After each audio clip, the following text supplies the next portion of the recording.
Stay in theater.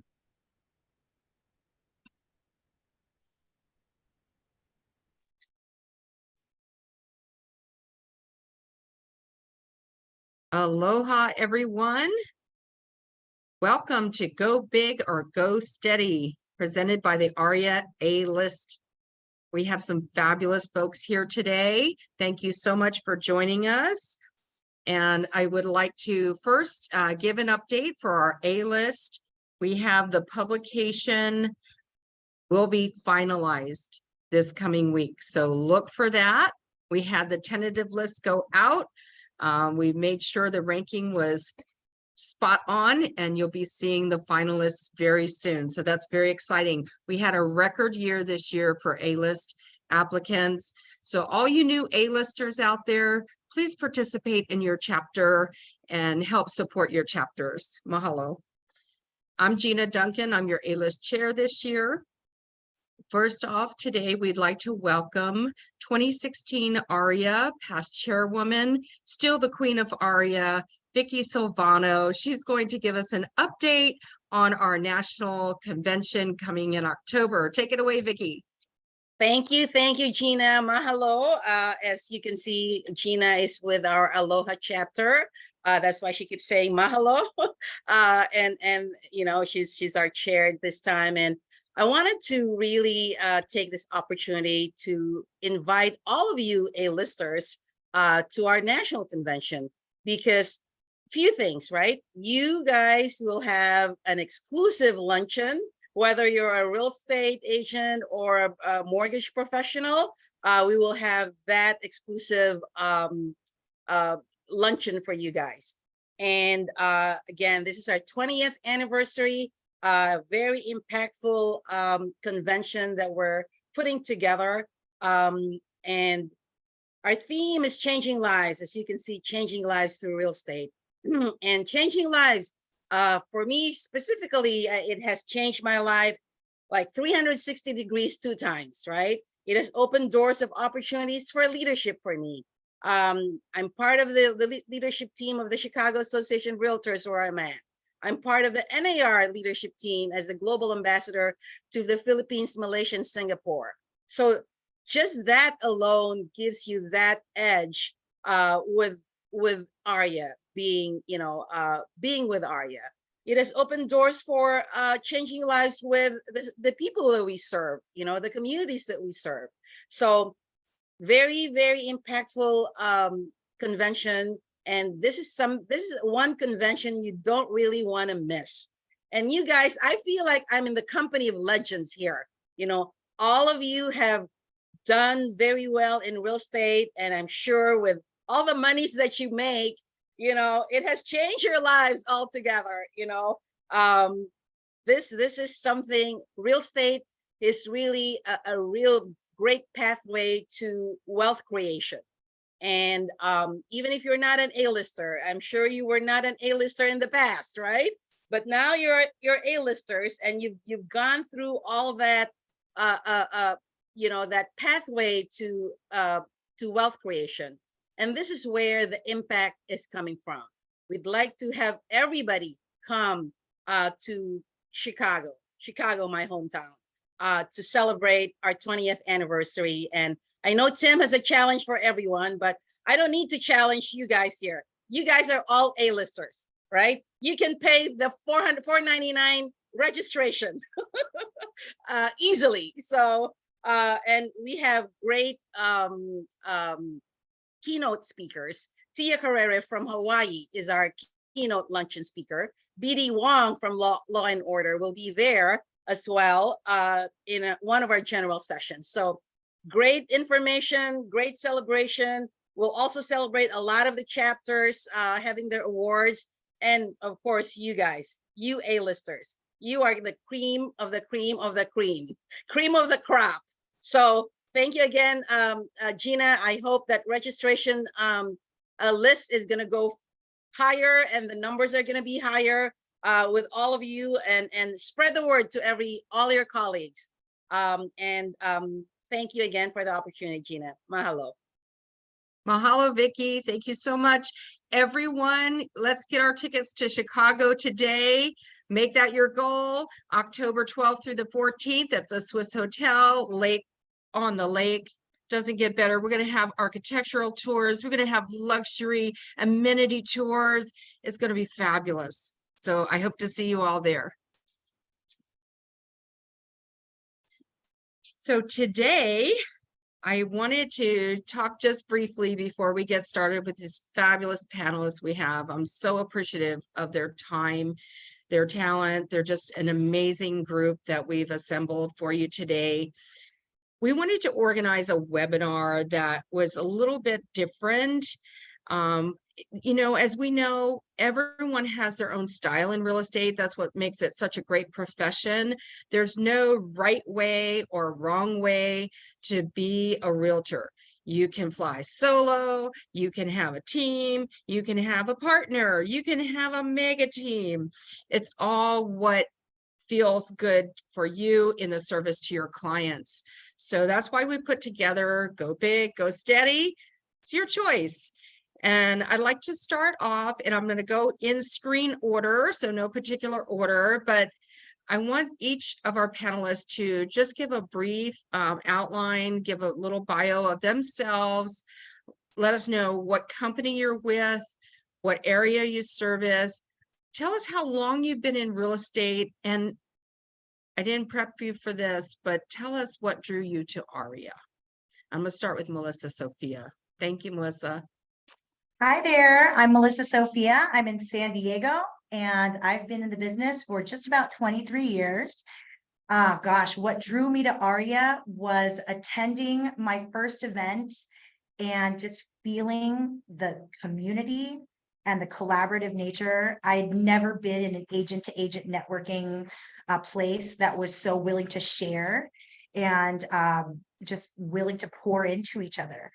Add that to learning about ARIA's mission, and I was in for life. And I'm just so grateful to have found our San Diego chapter, who serves at a really high capacity, and be a part of that as past president and on the executive board, and now serving on the ARIA National Committee and running for ARIA National President. She is. So thank you. And you're with the Avenue Home Collective? Yes. And just tell us how many folks are on your team. You have quite a large team. So the Avenue Home Collective, I started in 2012. We now have 43 agents. We're running just over $250 million in production consistently year over year, all through heart-led, relationship-based business, referral, word of mouth. And we're very proud to have built our business that way. Thank you for joining us today. Next up, the one, the only, Herman Chan. Tell us about yourself, Herman. Hi guys, I am Herman Chan from Golden Gate Sotheby's International Realty in the San Francisco Bay Area. I've been hawking homes for 20 plus years. Oh my goodness. And what was the last question? What brought me to ARIA? Cara. You know whose daughter, Cara, Alan's daughter, Cara, invited me to a panel just like this. Wow. Over, I think, was it 15 years ago, 10, a long time ago. And so I've been hooked ever since. Y'all won't let me go. Thank you for joining us today. Next up, we have Long Joan in multi-states. Tell us about your company Realty Group, what drew you to ARIA, how long you've been in real estate, and so forth, Long. Yes, thank you, Gina. Great to be here with everybody. Long Dome, Minnesota, out of where I live. We're in Minnesota, Wisconsin, Florida, and we're in the process of adding all the reciprocity states around us, North Dakota, South Dakota, and Iowa. 33rd year in the business. My first 15 years I was on the mortgage side. My last 18 in real estate. I started Realty Group in 2009. And my first event to RIR was actually the last one we did a combined event with NAREP.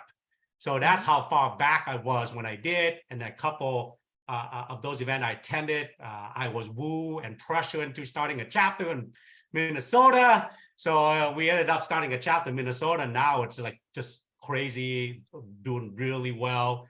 Right now, we're up to 800 agents. We do on an average 1.5 to $2 billion in volume a year. Unlike Herman in San Francisco, I think that's where you're from, our volume here is not as big. So we have to do about 10 transactions to be equal to one of yours. but we're excited, and we do about 5,000 transactions a year on an average, and I'm very excited to be here. Thank you so much, Long. I would like to next introduce Tim Herr, our past ARIA National President, National Speaker, and arranged his flight time today to be with us. Thank you, Tim. Take it away. Hi, you guys. Tim Herr here from Atlanta. I'm in Columbia, joining you guys from Cincinnati, I think today, somewhere in Ohio. I keep getting confused with the airport codes, but yeah, I've been in real estate for about 15 years now.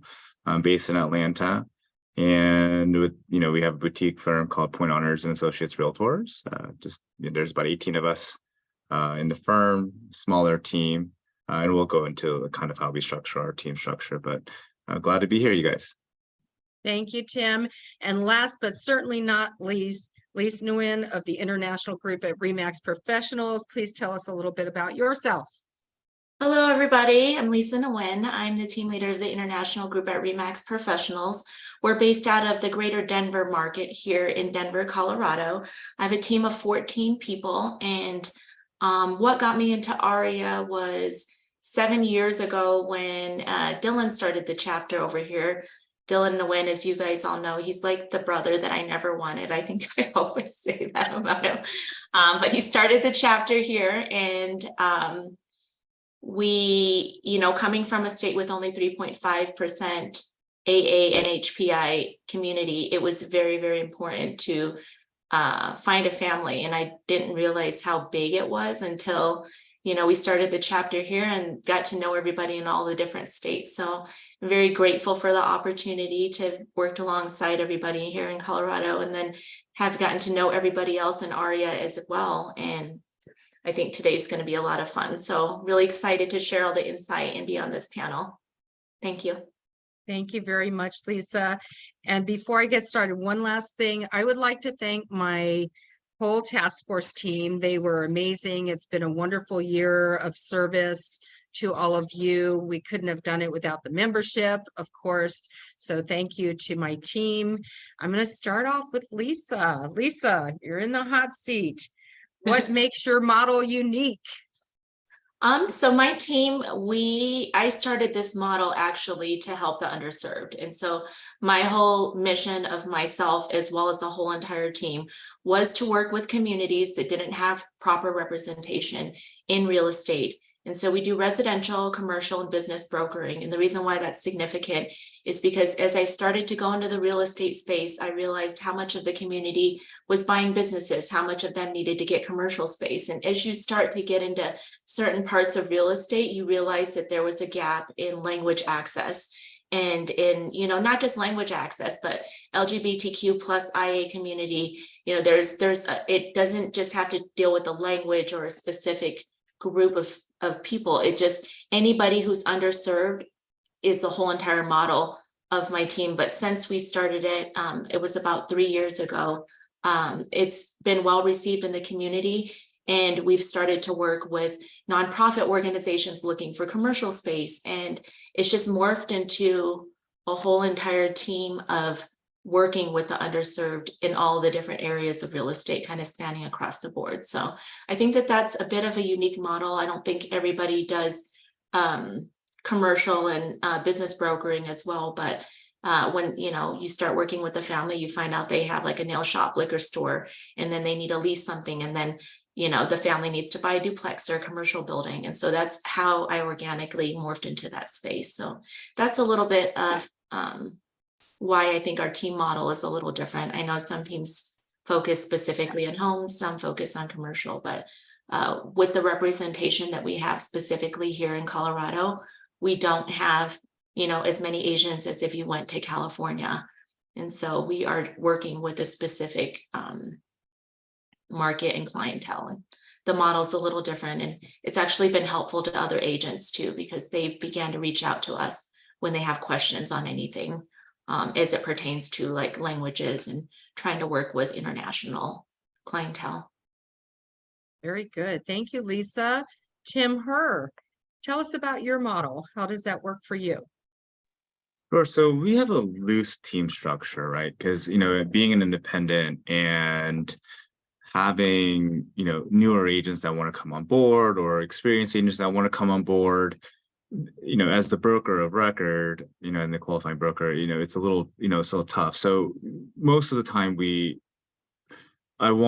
you're a new agent, I want you to come under our team, and it's a very loose team moniker because there is no Tim and Helen team. The way that Helen and I work it is whoever is kind of taking the lead will take the first primary space on the MLS, right? But we want to make sure that we take care of our clients. And then if there's a new area agent or someone that kind of needs experience and help, we ask them to come out, come join, under the Tim, her, and Helen Wynn kind of team structure. But so we give you all the advice. We want to be CC'd on all the emails. We want to start the group chats and everything. And the goal really isn't for us to really keep you at the team. It's really to migrate you to your independent agent. But I want you to stay at the firm because again, I'm the broker. So right. So instead of losing the agent or to another company or something like that, it's kind of just a natural progression and a migration. You kind of get started with the team structure, with the splits, and you kind of get your experience, you get your leads, you kind of get your systems, and you get your stuff, kind of in order. And then eventually you're going to say, hey, I don't need you. I just need to kind of call you as the broker or call you as the team lead or, kind of that kind of structure. And again, it keeps the, the agents within the firm. It doesn't ask, so they don't leave, they don't have to rebrand everything. And we're really big on branding. So making sure that your name is the one that's, your signs, your marketing materials. So it's not really more about an ego thing with Tim and Helen. It's really saying, hey, you can make it in this industry. We'll cover your expenses. We'll cover your business cards, pick up your signs, we'll pick up your lock boxes. We'll do all of that stuff. But you really need to figure out how to market yourself. And so it's a little bit of a different structure because there's a lot of teams that will give you the entire support. They'll give you leads, they'll pass you everything. But the way that I was taught was, you kind of have to, you have to put two legs in, right? You have to kind of do your part of the work to make you're successful. So that's the goal for our team structure. So it's a little bit different because and so when we see our numbers and our top production numbers, yes, they are part of our team, but they may have migrated out from our team eventually, and they're their own independent agent. And so that's kind of the unique benefit of being part of like an independent or a smaller company. Thank you, Tim. Herman, tell us about how your business operates and what makes you unique. Well, I got a big old team of 3 people, me, myself, and I. Yeah. Love it. No, it's all me. It's all me. I've never been on a team before. And I have various reasons, which I can discuss later on, but basically it's just me. I kind of command everything. I did have an assistant when we were during the past, ramp up of the 7 years of this craziness. So I no longer have an assistant. So really it's just a little Miss Thing here, trying to, on the struggle bus. Yeah. Okay, Long, tell us about what makes you unique in your team structure. Thank you. I think everything that everyone shares so far, and I got to know a little bit of Melissa's model too that she's going to share. Our model is kind of like a combination of all of that. So in most states, I think Denver, Colorado, they call them broker too, right? But most states, you have to be the broker and then the agents. So the agent has to work for a broker. So by law, we are the broker, but in a business model, we are the business partners. So as you may or may not know, real estate account for 21% of the GDP, okay? Because it's an ecosystem. Every time a real estate transaction is done, there's an average of $113,000 in economic impact. Because you got the mortgage, the title, the insurance, the staging, the photographer. On an average, 40 people touches a real estate transaction.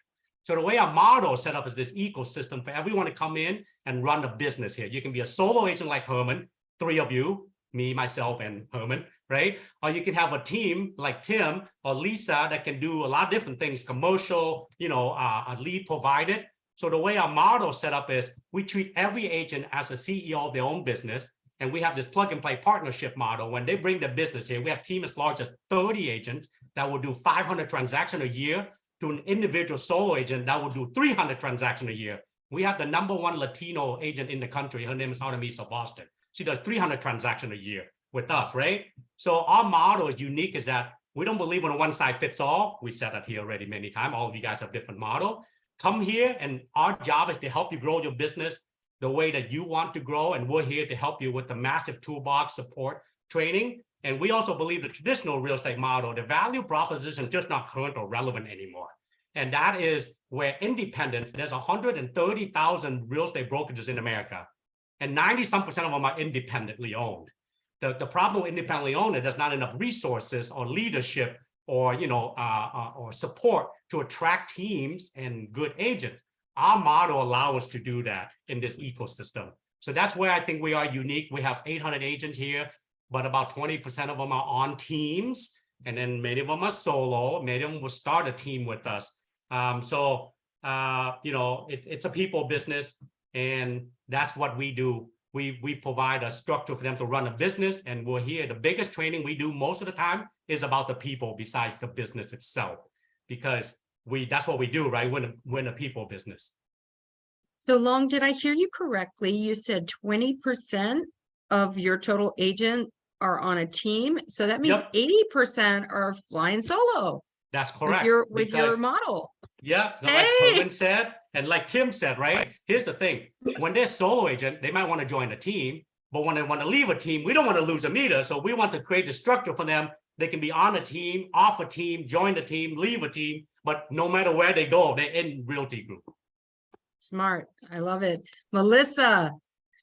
Hi you're up. there. Tell us about your, what makes you unique in your team model.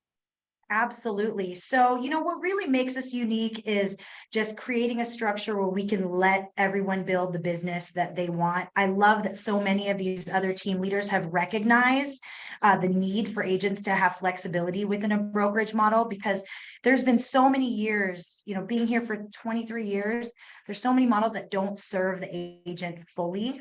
And, for example, for the past few years, business has been booming for most agents, and the solo models really work for them. But now, as the market has slowed for so many, we also have a team structure where we provide leads to that team, and you can have some stability as you're working on getting your business to be consistent. So, we offer agents to be solo and also have the flexibility to take in leads from our busiest producers, second agent them to supplement income in addition to working their own deals as a solo agent. Also in our area, there's been a large number of new agents who have entered the market. And we know for a fact, so many of you guys have already said it, the best way to become the best agent quickly is to work directly inside of transactions along an experienced agent who mentors them actually through an escrow. The idea of a mentorship being that you could just call somebody every once and again and ask for help, it's unrealistic to be able to develop an agent of high quality quickly. So to get our new agents there faster, we pair them up within transactions, and we actually round robin them through our mentor agents so they can learn the best of our company and take what works for them and add that into their own business. And we found that by doing that, both agents, the mentor and the mentee agents, gain a tremendous amount of experience and growth. The new agents, they learn exactly how to speak to clients, walk them through a transaction from lead to close. And then the mentor agents, they're also held accountable. They're held to a higher standard, and they just show up being the best they can be for their mentee agents. There's a quote: if you want to learn something, read about it. If you want to understand something, write about it. And if you want to master something, teach it. So within our brokerage, we want to give those agents who want to be even better the ability to mentor so that they can master real estate. And everyone's needs are met within our hybrid model.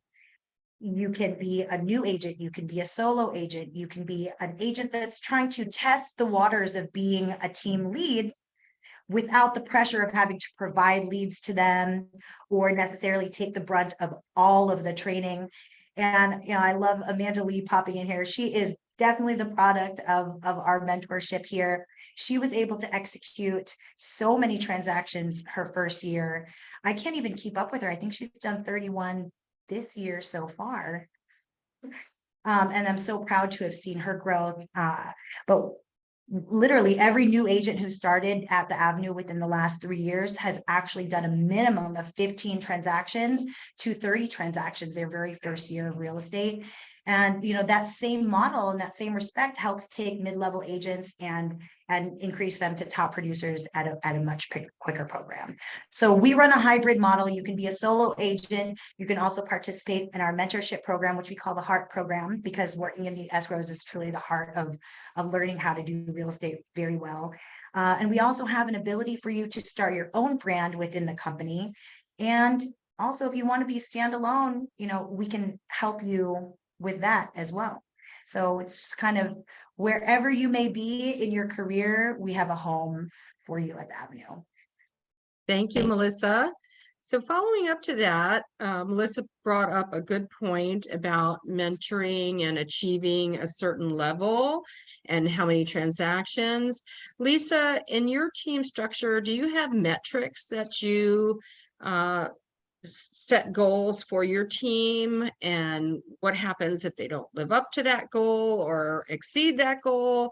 Can you talk a little bit about what standards you set for your team? So at the beginning of every year, we do some goal setting, and we go through this pretty thorough worksheet where each person sets a goal, but as a team, we set a team goal. Within RE/MAX, they have different tiers and levels that you can hit of production. And so I base our tiers off of, you know, the production level that I would like as far as it's structured there. But what we do is we go, each person, depending on which level they're at. I have agents that are brand new to the business and agents that have been there 3 years and agents that are a little more senior. I don't actually kick anybody off of my team or anything like that if they don't hit their production. At the end of the year, we just figure out where they're at, why they haven't hit their goals, and what we can do to make it better. Because my model's a little bit different.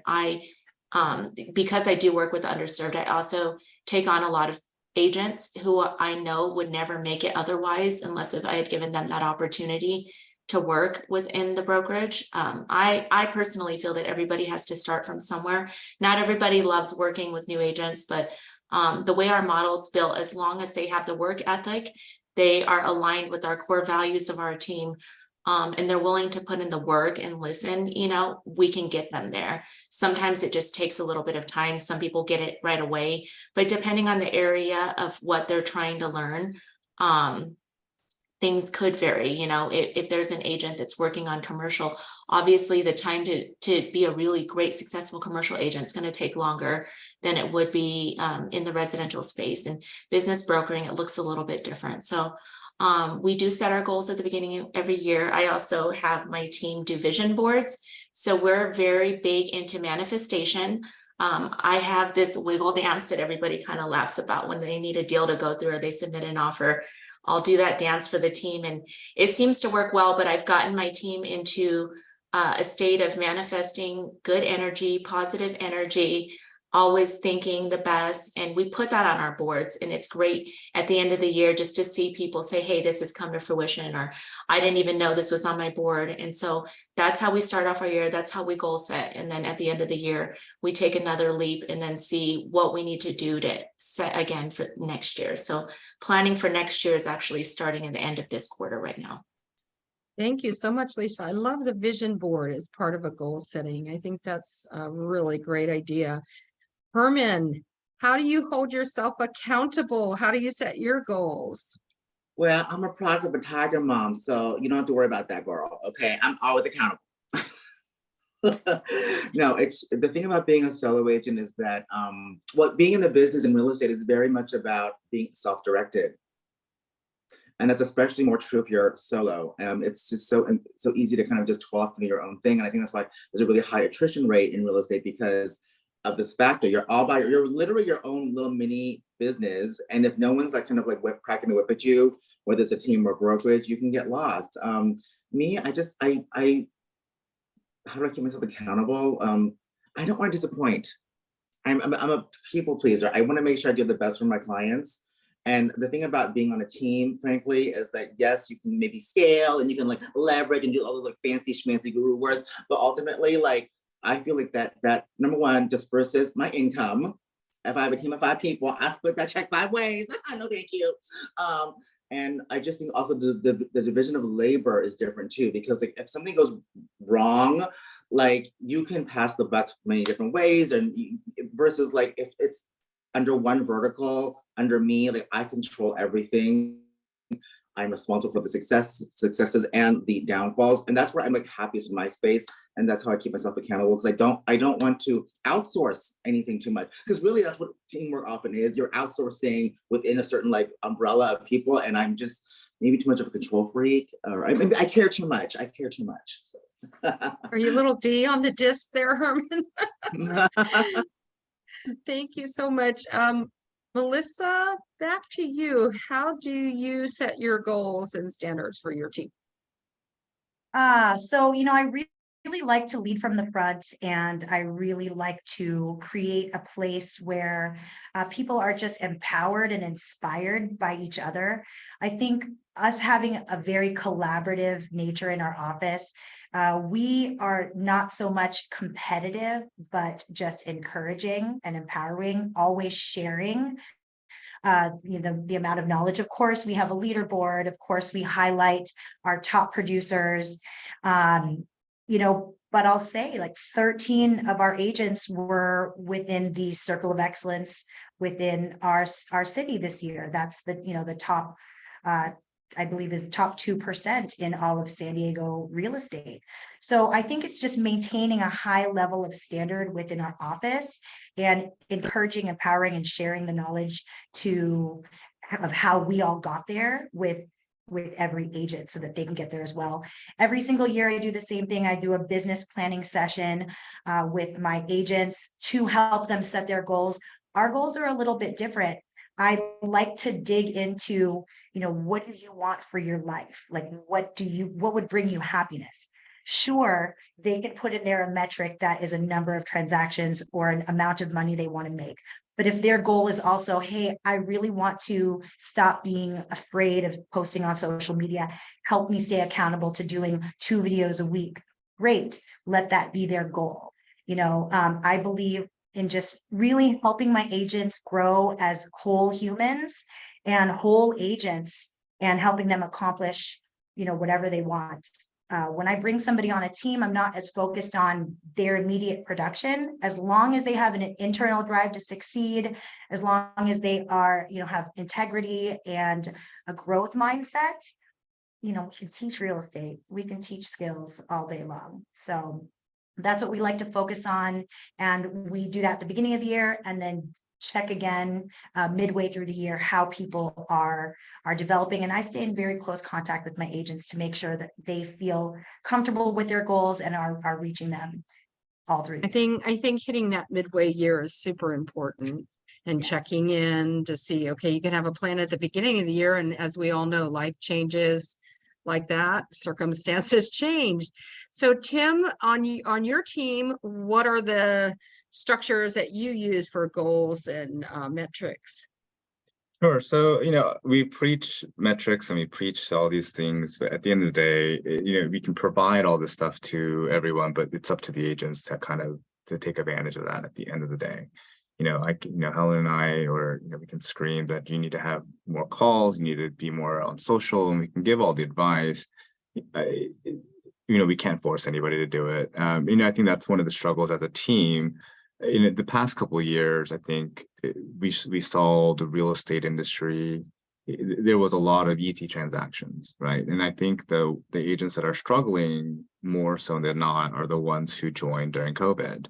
The agents that kind of had the backing, kind of went through this whole cycle several times before COVID, I think are the ones that are like, yeah, this is going to pass. This is going to be fine. We'll, continue on moving forward. It's some of our newer agents that are kind of, oh my gosh, this is not what I expected, right?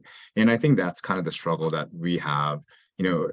I don't ask, yes, we do have individual meetings and we say, hey, what's wrong?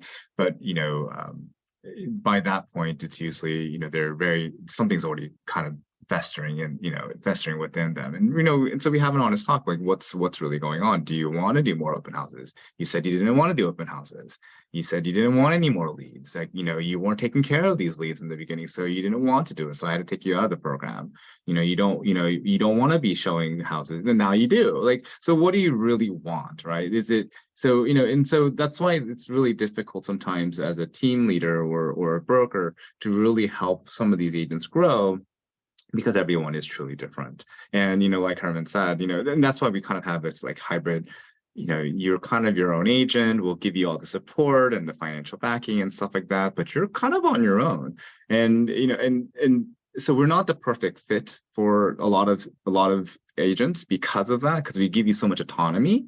Because I'm not going to call you, I'm not going to ask you to sit there and say, hey, you need to make 10 calls a day to be successful in this business. I'm going to say, hey, this is what you should be doing in this business, but whether or not you actually do it, I can't do it. But I hope that agents who see me or Helen or Herman or Melissa or or Long and Melissa, and they see what we do, and it works, right? So if it works, then you should really implement that. But again, we can give you all the technology, and I had a meeting with one of our agents, and I was texting Helen, and I was like, oh my gosh, is she okay? Is what's going on?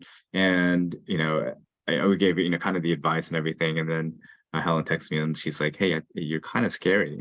but because these talks sometimes by the time it comes to me as the broker, it is a little bit more of a serious talk, right? Because it's not the, hey, you're not going to be doing it's like, hey, let's sit down. What's really going on? What's what expectations did we not meet? What expectations have we? What can we do to help you support? So it's a little bit more of a serious talk rather than the happy, kind of check-in sometimes. Thank you so much, Tim and Long.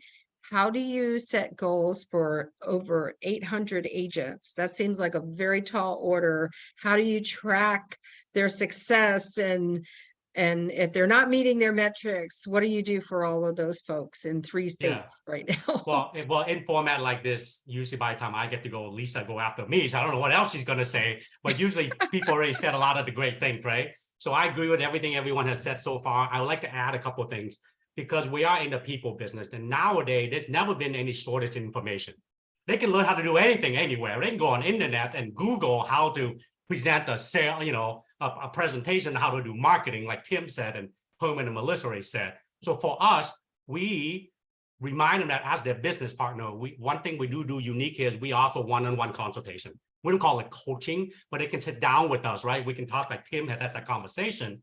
And the very first thing I always do is, hey, before we go into it, I'd like to spend a little time helping you discover your why. Because that mindset piece, unless they figure out why or what they want to do, it doesn't really matter what you tell them. They won't do it anyway. They'll give up after 30 days. There's something came up in their life. There's so many excuses, right? So usually that's what we do. Once we figure that out, the next step is we do a SWOT analysis. It's strength, weakness, opportunity, threat, right? Strength and weakness is them. Because we believe everybody's unique. The way Herman runs his business or Tim, they might not be for them. So let's find out who you are, your strengths and your weaknesses. And then we look at their business, how it's set up right now. And we do the opportunity and the threat. Like in this market where you're in right now, because of who you are and how you're structured, what are those opportunities and threat? Then we sit down, we find out what their end goal is, and we help them reverse engineer back and create KPI that they need to do to get back there, right? So for example, if you want to make $100,000 in our market. I know, Herman, you can't even live off that in a month, right? But here in Minnesota, 100,000 pretty good. So you do 100,000, let's say we average 5,000 in commission. It's a little bit more than that, but just for math, you need to close 20 transactions, reverse engineer back, okay? To close 20 transactions, how many contracts do you need to have? Because 25% of it might fall off because people cancel, dad did a final walkthrough, didn't like the doorknob on the wrong side, whatever it might be, right? And then to get that many contracts, how many people you need to meet, we reverse engineer back. So every day, these are the 5 KPI you do every day. And then we check in with them because like Tim said, our job is not to micromanage our 800 partners in our model, but it is, we do make it available. So I don't care if it's training tools, those are just, I call them smoke and mirrors. Everybody offer that. You can get that anywhere. You know, so at the end of the day, for us, it's the culture that we create in the growth mindset culture, the learning, the growing, the fail. We actually call it a life acronym we have here, LIFE. Learn, and then guess what? 92% of people fail because they never implement. And then once you implement, you have to expect to fail, which is F, and only when you fail will you evolve. So we actually tell them when they ask, what should I do more, fail often, and you will do better. Yeah, I Well, mean, Long brings up a good point too. I mean, we're not, the individual one-on-one trainings, I think it's very important. And, that's why I think that, it works for certain people. And, if you are your independent agent like Herman, and, I was for a long time, the one-on-one training or the one-on-one open door policy is a lot easier. We get all these calls saying, hey, we'd love to speak to your team and, or, we want to come and talk to your team. I'm like, look, you can call each and every single one of these agents individually because for us to host a whole team meeting, half of them aren't going to show up, like Long said. They're not going, or they may not, they don't need it. And, and every agent is different. I have realized the newer agents need a different type of handholding. Our older agents need a lot more technological handholding. So there's a lot of different types of training and help that everyone provides. And I think that's really important, and having just systems in place. I was talking to, during COVID, I think I was talking to Kenny over in the Bay, and he uses like 30 different programs, right? So he just makes everything available for his agents. Again, we don't have 30 products, but, but like Long said, like, if you break it down, what is your goal? And, that's how we, they're like, hey, Tim, I want to go to different brokerage. I'm like, okay, what's their split? Like, what is really driving it? Is it the financial aspect of it? Let's sit down. If you sit down and with the same production numbers, you're not going to make any more money, right? There's going to be a lot of that kind of conversations where they see a shiny new object, a new technology, a new toy, but that doesn't necessarily produce more business. So if it doesn't produce more business, you're not making as much money. Then why are you moving? Like, what is really the goal? So that's kind of really important. I think all of us would say the same thing on that one. I think that's an excellent point. Return on investment.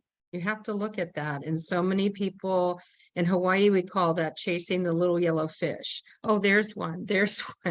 And you have to really hone down and look at return on investment. So thank you both for bringing up those really important topics. I want to talk about rainmaking because you're all leaders. So if you're the team rainmaker, I want to ask you, how do you make it rain? Herman, we're going to start with you. How do you make it rain for Herman? Oh, define rain. I don't know. Gosh, Bringing in those leads, bringing in those I'm in a drought. Man. listings. Drought. Ooh, well, I'm probably the wrong person to ask. Yeah. So just to backtrack on what Long and Tim had said about lead generation, rainmaking. I mean, it really comes down to who you are and where you are in geographically speaking. Because, for example, to Long's point, it's easier to be a solo agent in the Bay Area where the average house in SF is 1.5.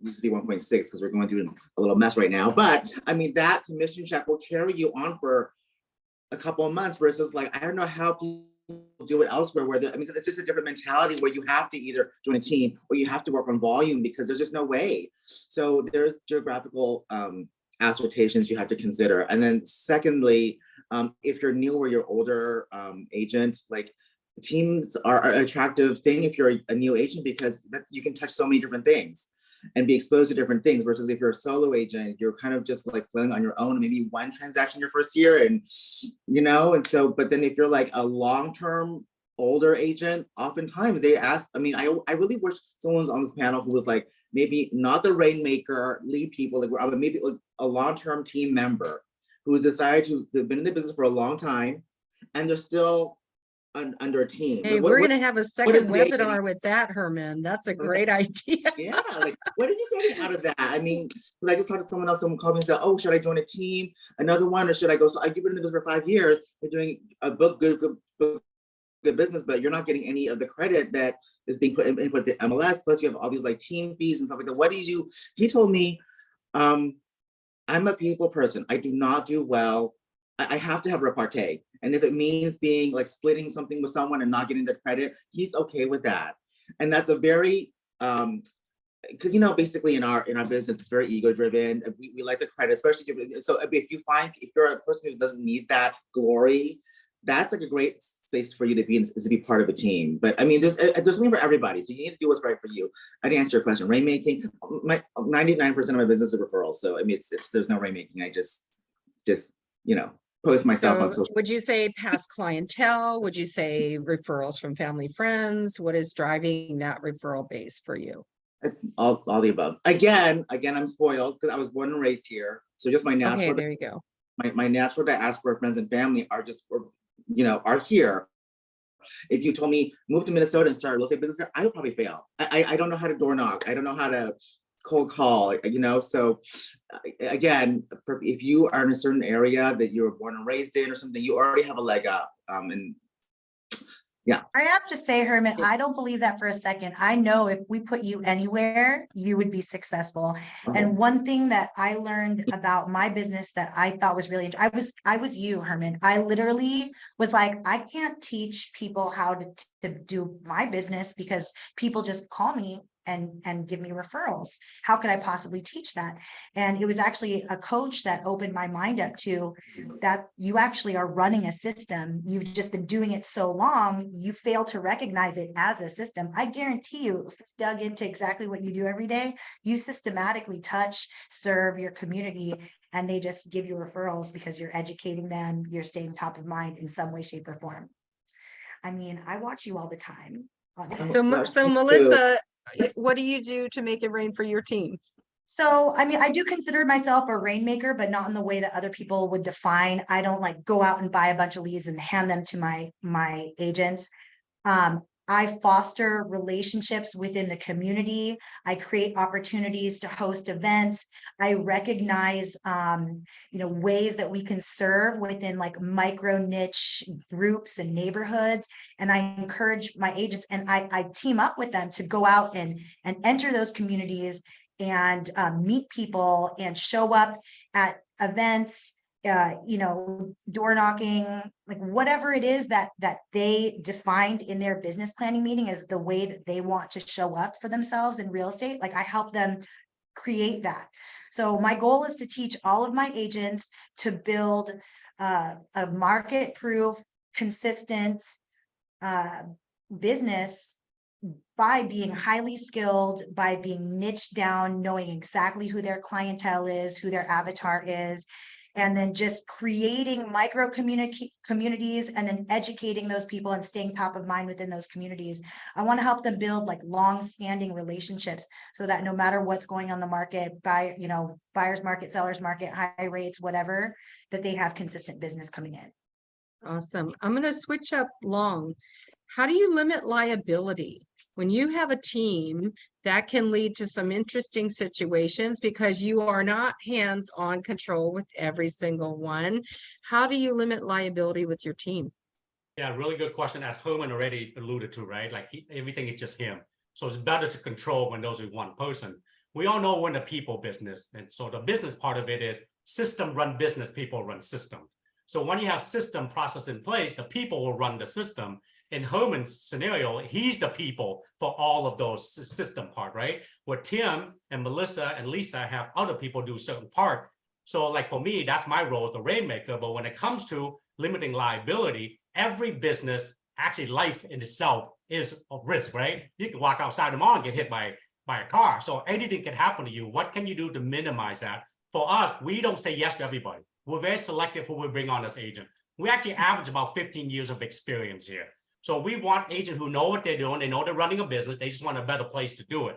We have a mentorship program like Melissa has that we only take a brand new agent. They can only come if they go through our mentorship program. Very structured and what they got to do.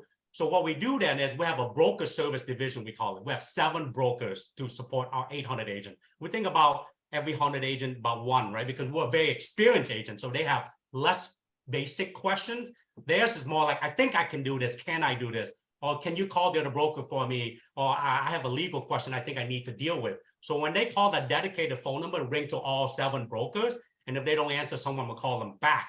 So we always encourage our agent to call us with like the legal hotline. So when you have questions that could potentially lead to liability, we also done a great job every time something does come up. We built this great relationship in our market that I've been able to jump on the phone when my brokers cannot solve it, because I've had established relationship with these other brokers. So I don't care they're my competitor. I'm friends with everybody, you know. And when I call up, we got a problem, we work it out. So far in, you know, I started a company in 2009, we probably closed thousands of transactions. And I think we'll probably have total settled maybe $100,000 in whatever cost might be, which I believe is in the numbers game. It's very cheap for me. Very good. Lisa, I have a question for you. If you could start all over again and do it all over again, Lisa, would you take the exact same path? Would there be things that you would change? I know you went from residential into commercial and business. Tell us what that might look like if you had to start all over again.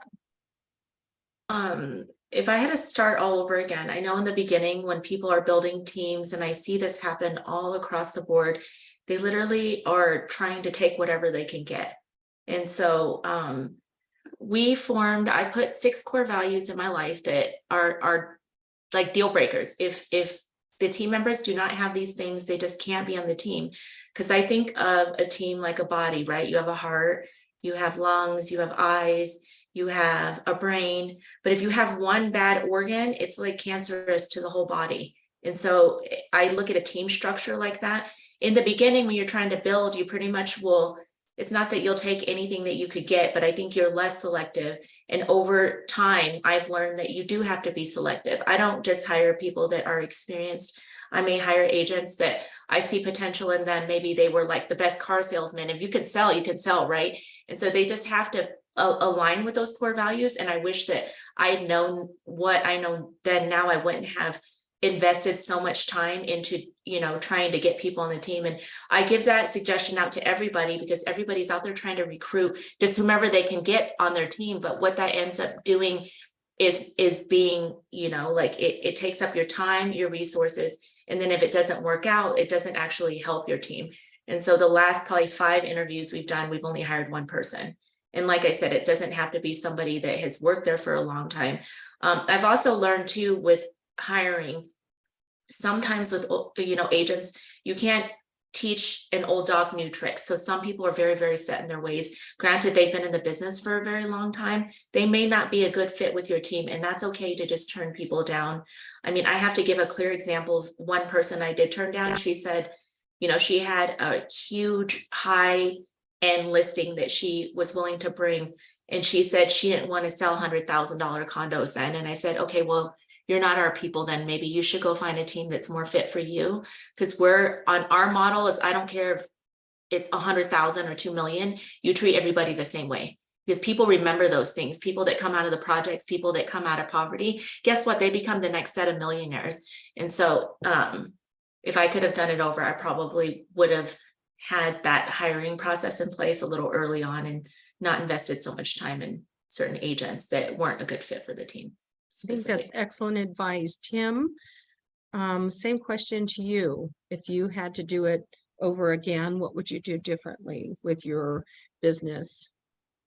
Yeah, I don't know if, you know, real estate has been, for all of us on the call, has been, you know, one of the industries that has provided a lot of ample opportunity. So I don't know if I would change our life trajectory or my life trajectory in that aspect. I think maybe I don't know. This is a very tough question. I don't know if there's anything that, you know, we would do there. You know, when you look back, of course, you want to take care of clients, and you wish you handled certain things differently, and you handle certain teams differently and stuff like that. But I think, you know, the reason why a lot of us are on the call and we can do what we do is because we have a great reputation. We know what we're doing.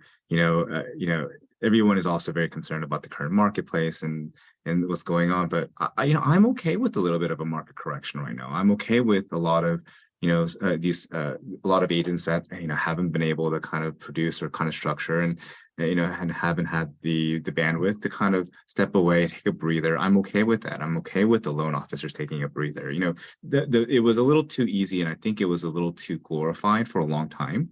With TV shows and stuff like that. But, our industry is not easy. I don't know everyone who says this is an easy industry and you can make a ton of money, and I'm like, oh my gosh, yeah, getting those calls and at 7 o'clock at night, at 8 o'clock at night, it's so hard sometimes. So I think I probably would have taken a little bit more time to myself and kind of have a little bit more of that. But I don't know if any of us would really say fundamentally do something differently. I think maybe over time we would have just kind of looked back and said, hey, we would have done certain things.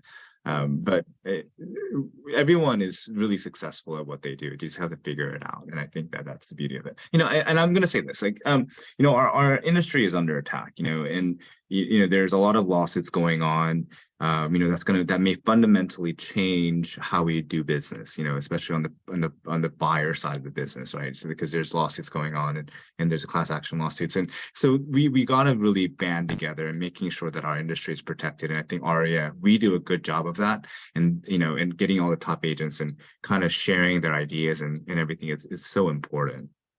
And I love what we do. Thank you, Tim. I'm going to go back to Melissa because I don't want to let this question. I had 20 questions. I think we got through 5. You guys, you're just like such a wealth of information. You're incredible. But I don't want to let this one go by because in our prep call, Melissa mentioned it, and I just thought it was fabulous about the tools you use in your business. Yes. So tell us about the tools you bring to your team and what you use. Absolutely. So, I mean, we have our CRM tools. We use Follow Up Boss to use, to keep people within our own ecosystem. We use Real Scout. That has been a really great tool for us. But we also have employed a really unique operating system that our Avenue agents use to make transactions seamless. And then I know what you're talking about is we have also brought in a company called Real Estate Shield that helps us provide really luxury level service on every single transaction. And it's a unique service that they provide because what it is, it's a previous real estate broker who acts as a service ambassador that'll go through all of the disclosures, reports, CC&Rs, warranties, HOA documents, I mean, line by line with my clients.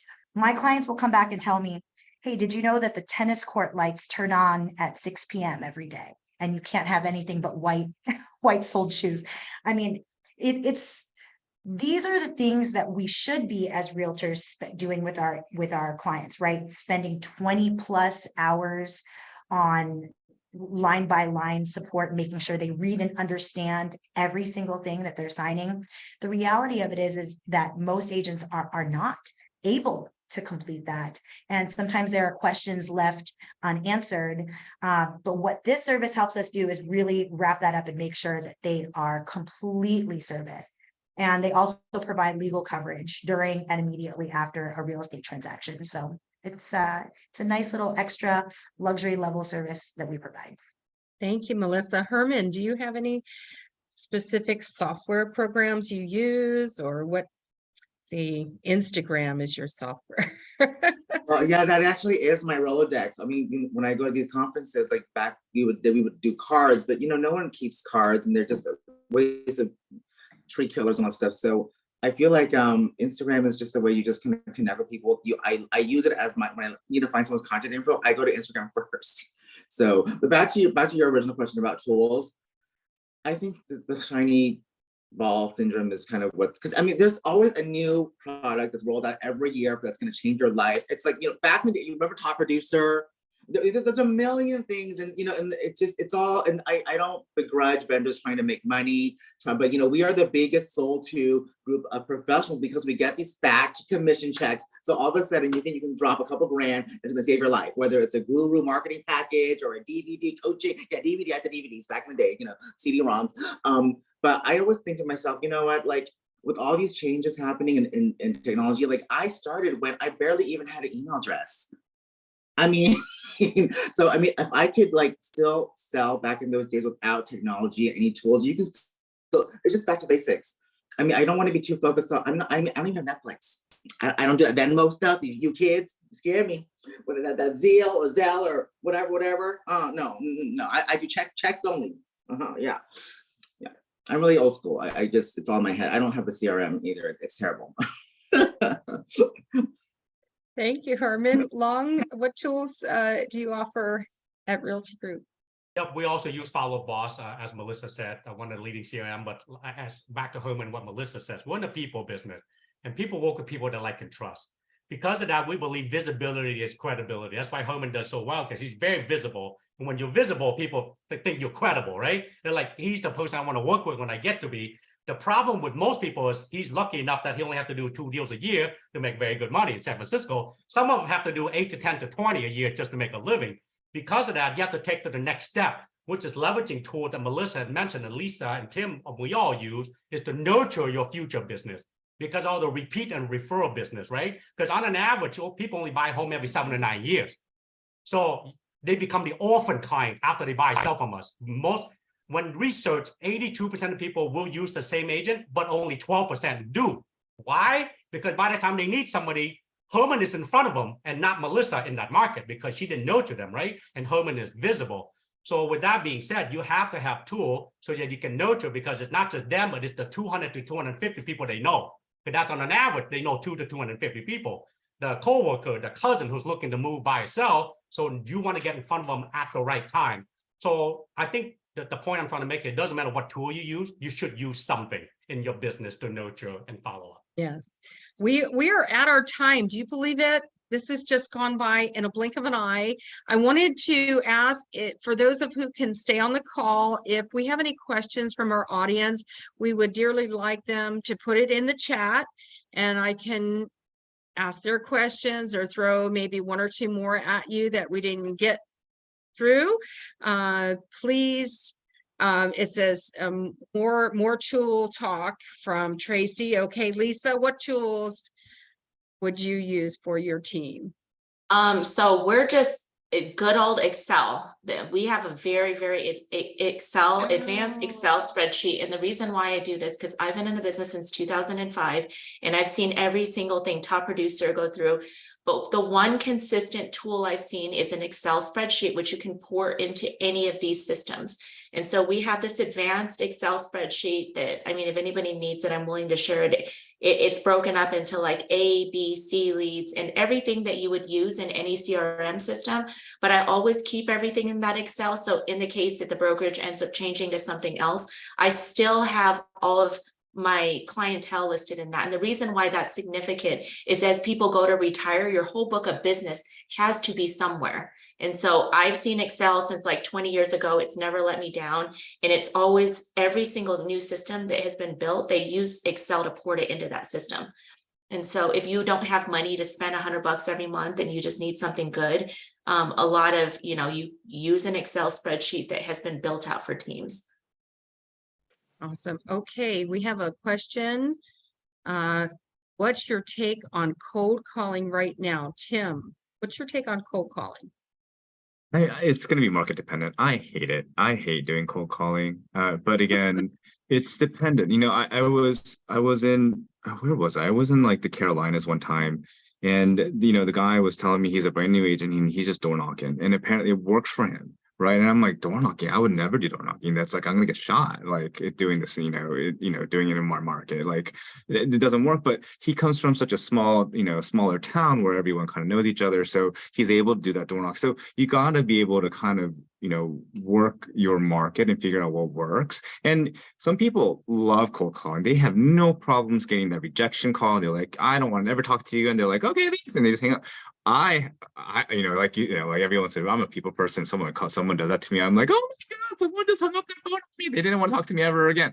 So it's tough, right? So we do have to kind of get over that. But cold calling, again, but be careful, because if you're seeing a lot more of those those reports that people are getting in trouble for calling on, that are on a no-call list. So there's too much that for me as a broker to give advice, the liability to do that. But again, I know that the companies do it very, very well. But I also, talk to clients and they're like, yeah, I hate these agents that call me when the market is, when the listing expires. Like, why did I get 6 calls from from different real estate agents? I don't want to do. So again, market dependent, client dependent, cultural dependent, right? Because again, it depends on the culture, right? So I would just say just proceed with caution, but I'm not going to say no to it. I mean, it clearly works. So yeah. Melissa, what about your team? Do you do cold calling? I mean, the reality is that everything works, right? Every single thing works if you do it. Cold calling works, open houses work, going to your coffee shop and sitting there for 2 hours every single day, that works. Whatever is consistent works. So mostly, for the most part, our agents don't cold call. And that's because they don't enjoy it. Same as what Tim said. And I really want to encourage my agents to just pick activities that they love and that they can stay consistent doing, whatever the case may be. If that's social media, if that's email campaigns, if that's door knocking, a combination of farming and door knocking, and inviting your 5 top friends to lunch every single day. I have one person I know that just reaches out to everyone at 11:30 a.m.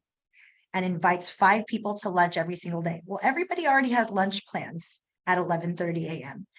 So they don't ever have to buy anyone lunch, but they have 5 contacts that they're like, you know what, I'm glad that you reached out to me. I actually have a listing. So there are so many strategies that work. I just dig into what is it that you want to do, what will make you happy, and what will you be good at staying consistent at. And that's what I encourage them to do. Okay, one last question, and it was one of ours too. How do you do self-care? Running a business, I don't care if you're a solo agent, a mega team, a partner, it takes a toll. How do we do life work balance? Really give me your short answer, and everybody's appreciating you in the chat. So I'm gonna start with Long. How do you do work-life balance? Yeah, it's in our line of work, we don't just show up, clock in, do certain thing, go home, right? Our job is, when people meet me and I think it's funny to say, I want to get into real estate because it's flexible and I can make lots of money. Both are wrong. Okay, you're gonna work not just 24/7, but by 25/8.